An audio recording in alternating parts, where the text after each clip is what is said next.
எப்படி இருக்கீங்க? சாப்பிட்டீங்களா? என்ன பண்ணிகிட்டு இருக்கீங்க? எல்லாம் நலமாக இருக்கீங்களா? நான் இங்கே நலம்.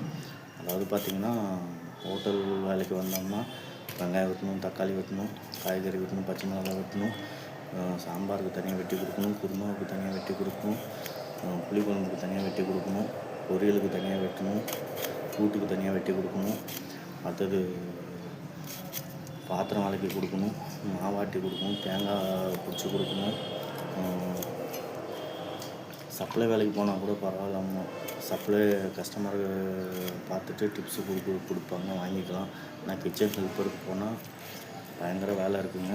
அதாவது சொல்ல முடியாத வேலை. காலைல 4:30 மணிக்கு வரணும், வந்து எல்லா வேலையும் பார்க்கணும். இப்படி தான் டெய்லி கஷ்டப்பட்டுட்டு இருக்கோம். வேலை செஞ்சால் தாங்க சோறு, கஷ்டப்பட்டால் தான் சோறு அப்படின்னு வாழ்க்கை மிஷினை காட்டிலும் பயங்கரமாக ஓடிக்கிட்டு இருக்குது. மிஷினோடு பயங்கரமாக இயங்கிகிட்டு இருக்கோம். அதாவது காலைல 4:30 மணிக்கு எழுந்து வந்துடணும், வந்து எல்லா வேலையும் பார்க்கணும். 7 மணிக்கு டிஃபன் ரெடி பண்ணுறதுக்கு எல்லா வேலையும் உங்களுக்கு முடிச்சு கொடுக்கணும். மாஸ்டருக்கு அவ்வளோ வேலை இருக்குதுங்க. வெங்காயம் உரிக்கிறதுலேருந்து சின்ன வெங்காயம் தோல் உரிக்கிறது அவ்வளோ கஷ்டமாக இருக்கும். இப்படிலாம் கஷ்டப்படுறோம். கஷ்டப்படுறதும் இஷ்டப்பட்டு தாங்க கஷ்டப்படுறோம். குடும்பத்துக்காண்டி கஷ்டப்படுறோம். நம்ம ஓடி உழைச்சா தான் நமக்கு சாப்பாடு.